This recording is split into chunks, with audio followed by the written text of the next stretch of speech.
இப்ப நடக்கிற பாக்கியாதிபதி சந்திர தசை பாத்தீங்கன்னா சுக்கிரனோட பாவகத்துல உள்ள கேதுவோட சாரத்துல இருந்து, அதாவது மூல நட்சத்திரத்துல இருந்து தசா நடத்திக்கிட்டு இருக்கு.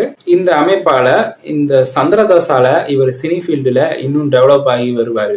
இவரோட 47வது வயசுல உச்சமா உள்ள ராகு தசா ஆரம்பமாக போகுது. சோ இவர் ராகு தசால டைரக்ஷன், ப்ரொடக்ஷன் இந்த மாதிரிலாம் சினி ஃபீல்டுல வருவாரு. சுக்கிரன் ராகு ரெண்டுமே உச்சமா இருக்கிறதுனால லைஃப் லாங்கா இவர் சினி ஃபீல்டுல இருப்பாரு. மொபைல் போன் சம்பந்தப்பட்ட பிசினஸும் பார்த்துக்கிட்டு தான் இருப்பாரு.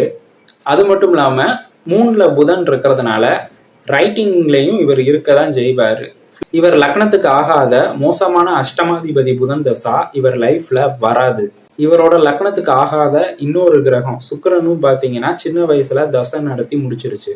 ஸோ இவர் லைஃப்ல இனிமேலு ஏறுமுகமா தான் இருக்கும்.